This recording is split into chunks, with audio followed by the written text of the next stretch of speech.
What's up, Daniel? How you doing, Dr. John? Rocking on, brother. What's up with you? Oh, another day, man. Trying to get by. You can do better. You can do better than that, dude. I know. What's up? My question would be, how do I forgive and move forward after my wife and one of my best friends had over a year-long affair behind my back? And the second part of that is it even possible for me to move forward? Tell me about it. Well, feel free to stop or interrupt me because there's so much that goes into this. I can get ranting, but do this for me. Because long story short, hold on. Based on what you just said, I'm all about the rant. I get it. I want to rant for you. Okay. It's easy to get dragged down in the mud on these deals. I want you to practice just with me, staying above it and looking down as far as you can on it. Okay? Okay. Give me the high level. And this isn't for like good radio. This is for you to be able to begin to talk about this without getting dragged underwater by it. Because every time you go underwater, you get emotional, you act crazy. Either I'm going to let her back in or she's never coming back or oh, my friend. Let's practice staying way up here on this one. Okay. Okay. So tell me what happened. In as few sentences as you can. Okay. Last August, I got on her laptop and found that she had been on a paternity test website. Our daughter just turned 1. Had been on a paternity test website and questioned her about it and ended up finding out it was one of my best friends who was also my boss. Whoa! He was in our wedding. I left my previous job for him. What do you do? That job that I'm a firefighter. Does that guy still have his job? Let's just say he left. Good. After that. The research is pretty clear that somebody that cheats on their wife, lacks that type of integrity at home, also lacks that type of integrity at work. Yeah. And this is an ongoing thing for him. Yeah, and you're a firefighter. I don't want a piece of crap like that out making sure my community is safe because that sucker's going to cut corners and some innocent bystander is going to die because that person lacks the deepest roots of character. You're 100% right. Good, man. I hope that dude's like grooming dogs or something right now where he can't hurt anybody. All right, so. Yeah, the hard part about that too was, so we actually found out she was pregnant a few months before we got married. We were already engaged. It just kind of happened. It didn't just kind of happen. To that. Well, we know how it happened. Yeah, I was going to say, like, oh my gosh. No, we know how it happened. All right, so she had a bad reaction. What does that mean? Well, so we've been together, we're high school sweethearts. She's always had really strong Christian values. And out of nowhere, the night we found out, they flipped like 8 months before our wedding, and it was really bizarre, and I didn't understand why. Like she started using things like I'm going to do what I want to do, like comments like that, like regardless of what I think. And so when she found out she was pregnant, she had told me she wanted an abortion. Okay. And it was really hard on me, obviously, of trying to be like, please, don't do this. Like, this is our baby. Like, you will regret it. Is that because she thought it was somebody else's baby? Yeah, which I didn't know, and she didn't tell me. Okay. So that was before our wedding. He was in our wedding. She had started the affair with him, and I didn't find out until over a year later, and had continued every now and then with him through then. How long have you all been married? A year and a half. How old are you? I'll be 25 in a few months. Yeah. This girl broke your heart, man. Yeah.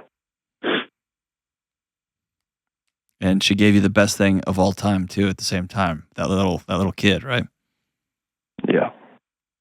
That messes with your mind up, right? Bad. Yeah. I'm sorry, man.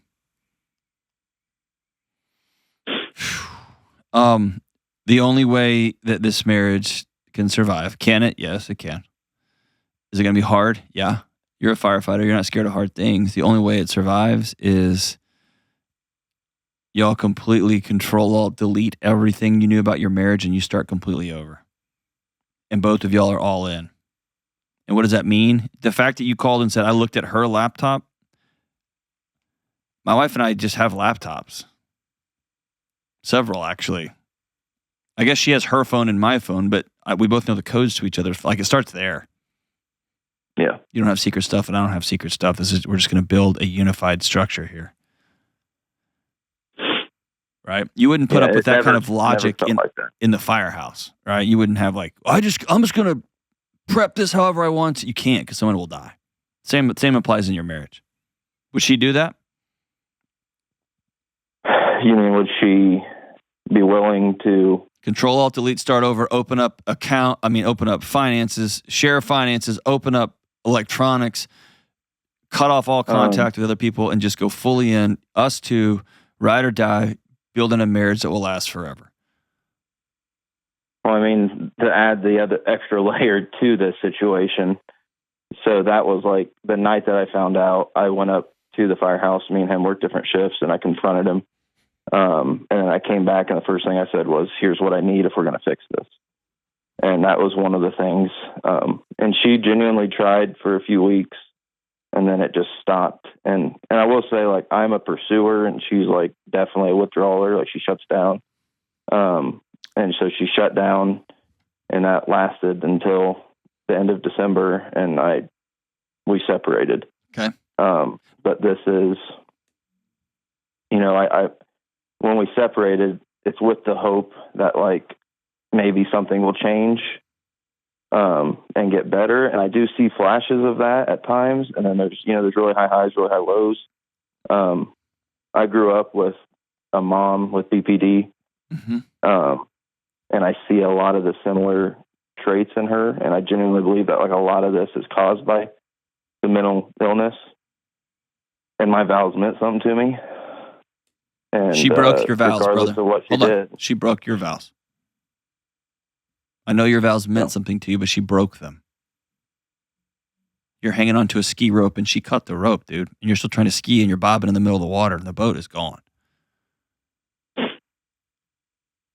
Yeah. So I'm just hanging on to something that I wish was there. That's exactly right. That's when I tell you, you got to build something new. You got to build something completely new. And by the way, I really lately have you stepped in it. You didn't even mean to, so I'm not going to direct this at you.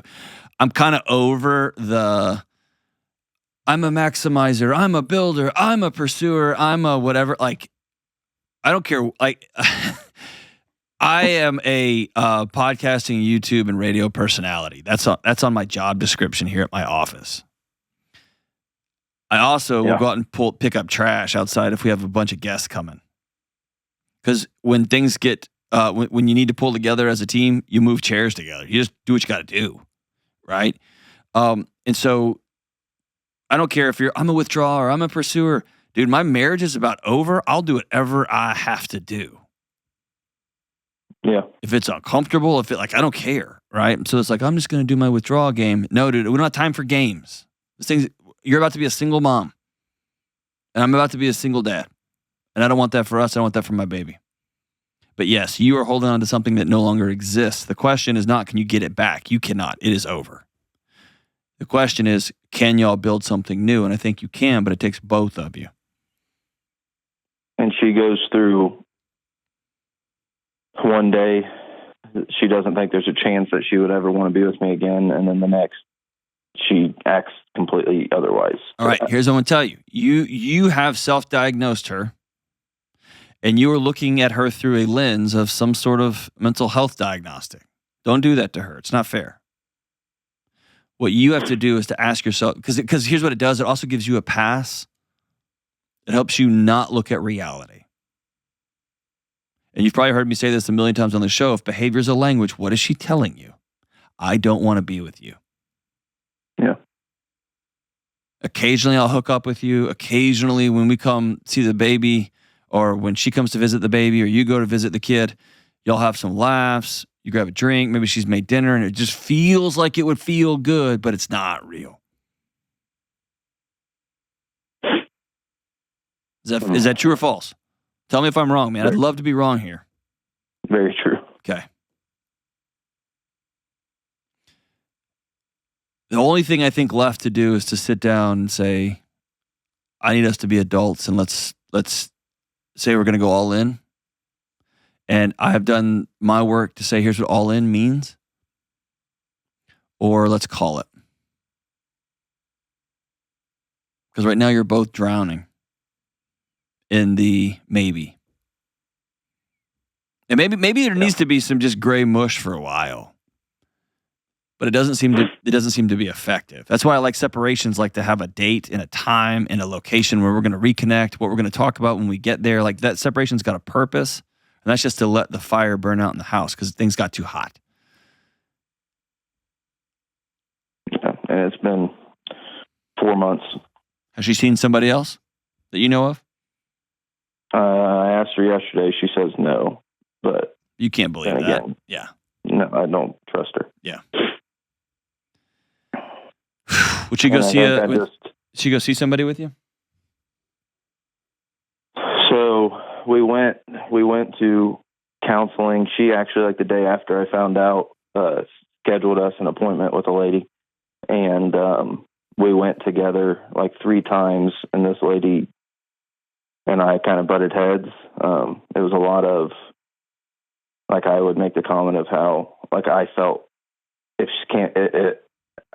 I can't trust her with her phone as far as if I just asked to do something on it and she was very skittish about it. Pretty much the counselor told me that I have no right to even ask that. And it's nonsense. Nonsense. Never walk in that lady's office again. It's bull crap. Well, I stopped from pretty much the 3rd or 4th appointment. She said we should want to start doing separate, and I didn't do that with her. That's absolutely nonsensical. She still goes to her, but I feel like the lady almost justifies it. Like, I don't think it's doing more harm than good. Here's the deal. You're spending a lot of time in your wife's head, and you're making up stories about why she's doing something, what it's doing, how it's. I wouldn't do that. Judge the actual action in front of you. Okay. Yeah. Doesn't matter what she's doing. It doesn't matter where she's for us to stay together, I need you to be completely open with electronics. If that's not something you can do, then that's cool. I'm out. It's not. She's told me it's not. Yeah. I think I'm just scared because I grew up, my parents divorced when I was early into my teenage years, and I had a really bad reaction to it and grew up, I'll never do that to my child. And so 2 things. You got to forgive yourself. You made yourself a promise that you didn't realize at a young age that takes 2. And it sounds like you've worked your butt off to hold up your end of that rope that somebody else cut. And so go back and forgive your 13-year-old self for being so pissed off at your parents because you don't really know what happened. You kind of do, but probably not. And give yourself some grace, man. You went all into the ring to fight that guy as hard as you could. You just didn't know the person that was supposed to fight with you was going to cut your knees out from under you. You got to give yourself some grace on that. And part 2 is be the best damn dad that ever existed to that little kid.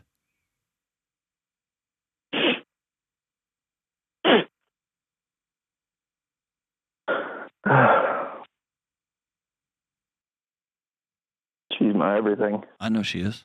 My daughter's mine too. It made it 10 times harder to even deal with what she did because for 4 months I didn't even know she was mine until the results came in. I know. And she'll always be your baby girl. And we're not going to talk bad about mom because she's also half mom too. Yeah.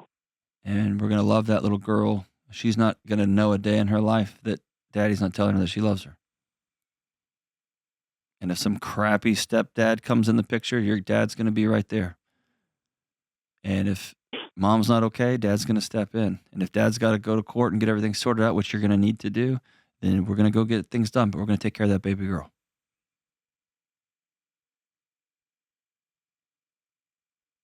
Is that cool? Yeah. I hate this for you, man. Sounds like you tried to do right. I'm sorry. It's been 7-8 months now of just trying every day. The first, I wrote this book a while back, and I couldn't figure out the way to start it. I couldn't figure out like the entry point to it, and I finally landed on on 2 words: choose reality. And I don't know there's any sort of healing or mental or emotional or even physical health. I don't know if there's any way to get that without first being honest about the starting line. Here's how far I have to run. And I got to just at some point drop my shoulders and choose reality. The reality is my best friend in the world and boss didn't stab me in the back. He stabbed me right in the face. My wife, the mother of my baby girl, stabbed me right in the face. Right? Yep. That's choosing reality. That's heartbreak, dude. That's grief. That's deep grief, man. That's anger, that's rage, all of it, dude. And it's all good. It's all right. And then the question is, what are you going to do next?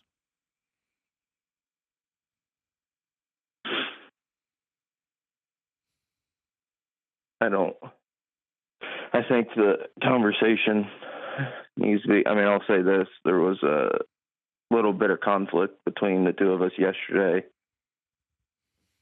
And she said, that she doesn't want to be with me. And if that were to change, it wouldn't be for a long time.